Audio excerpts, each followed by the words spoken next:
40 minute 45 minute maximum 1 گھنٹہ کی study کے بعد آپ 10 to 15 20 منٹس کی شارٹ بریک آپ لیتے ہیں، آپ کا برین فریش ہو جاتا ہے اور آپ کے برین میں زیادہ سے زیادہ چیزیں ایبزارب ہو جاتی ہیں، آپ کی اسٹڈی افیکٹولی ہے۔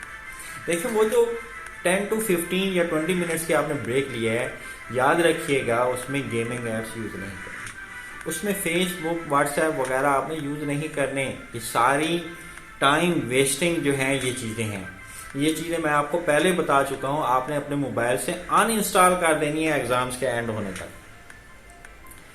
اور اگر آپ نے گیمنگ ایپ بھی نہیں یوز کرنی، فیس بک بھی نہیں یوز کرنا، پھر کیا کر سکتے ہیں، پھر آپ اپنی پسند کی سپورٹس آپ جو ہیں وہ کھیل سکتے ہیں اپنے فیملی ممبرس کے ساتھ، یا آپ ان کے ساتھ گپ شپ کر سکتے ہیں۔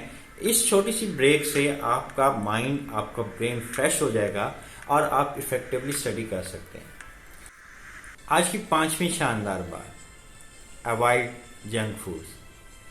جتنے بھی فاسٹ فوڈز ہیں، پیزاز ہیں، برگر ہیں، پاستاز ہیں، ان ساری چیزوں سے آپ نے اوائڈ کرنا، اور باقی جتنی بھی انہیلدی فوڈز ہیں۔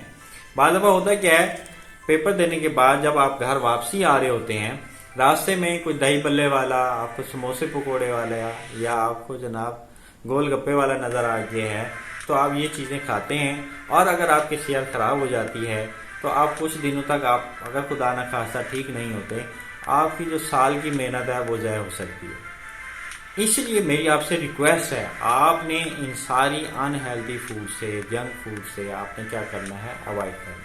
جب تک آپ کے ایگزامز ختم نہیں ہوتے، آپ نے اپنی امی کی پکی ہوئی دال، ساگ، سبزی، روٹی کھانی ہے، گھر میں بنا ہوا کھانا آپ نے کھانا ہے، آپ نے بازاری کھانا بھی آپ نے نہیں کھانا۔ نیکسٹ ٹپ فار پریپریشن کیا ہے؟ That is revision.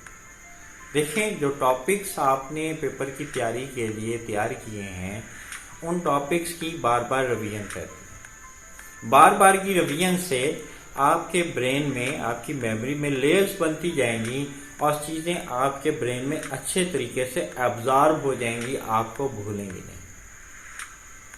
Next tip for exam preparation کیا ہو سکتا ہے؟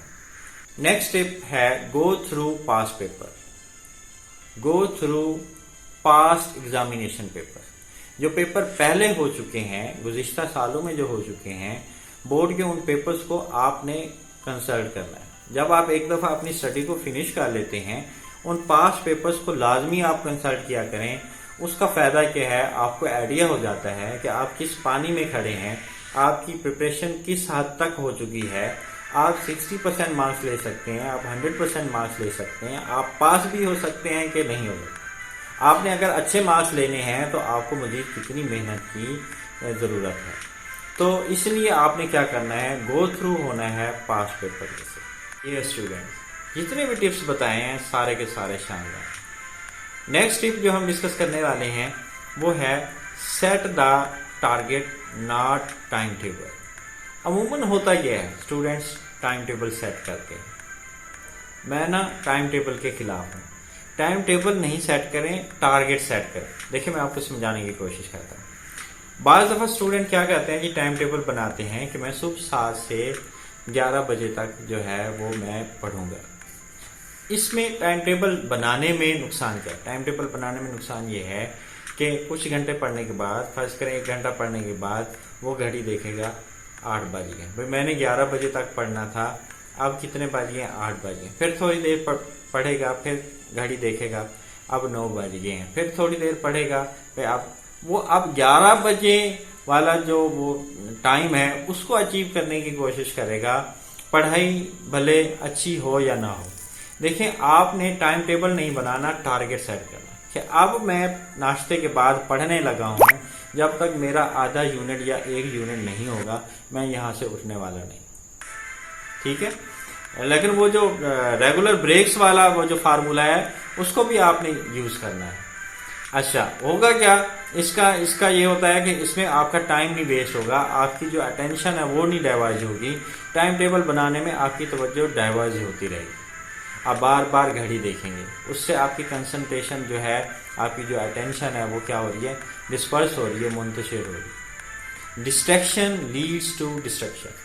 آپ نے ایسا کوئی بھی کام نہیں کرنا جس سے آپ کی کنسنٹریشن کم ہو جائے، آپ کی توجہ کم پائے۔ دیکھیں، اس ویڈیو کا سب سے آخری ٹپ میں آپ کو بتانے لگا ہوں جو آپ کو کوئی بھی ٹیچر نہیں بتائے گا۔ بھائی جب بھی آپ پڑھ رہے ہیں، جب بھی آپ کوئی ٹاپک یاد کر رہے ہیں، ایسے پڑھیں جیسے آپ خود کو پڑھا رہے ہیں، یا آپ کسی ساتھی کو، کلاس فیلو کو آپ پڑھا رہے ہیں، تو چیزیں آسانی سے یاد۔ بھائی جب آپ پڑھانے کی نیت سے، پڑھانے کے طریقے سے جب آپ پڑھتے ہیں، یہ میرا اپنا ذاتی تجربہ بھی ہے، چیزیں اچھے طریقے سے یاد ہو جاتی ہیں۔ اسٹوڈینٹس، میں نے آپ کو جتنی بھی ٹپس بتائی ہیں، اگر آپ ان پہ عمل کرتے ہیں تو آپ یقیناً ایگزامس میں اچھے نتائج حاصل کریں گے۔ میری ایک بات یاد رکھیے گا، ایگزامس آپ کی لائف کا پارٹ ہیں، آپ کی لائف نہیں ہے۔ لہذا ریلیکس رہیں، چل کریں، لائٹ موڈ میں ایگزامس کو لیں اور اپنی طرف سے پوری کوشش کریں۔ انشاءاللہ آپ کامیاب ہوں گے، میری دعائیں بھی آپ لوگوں کے ساتھ ہیں۔ یاد رکھیے گا، one exam does not decide anybody's future۔ میں نے کہا one exam does not decide anybody's future۔ That's it۔ Thank you۔ اللہ حافظ۔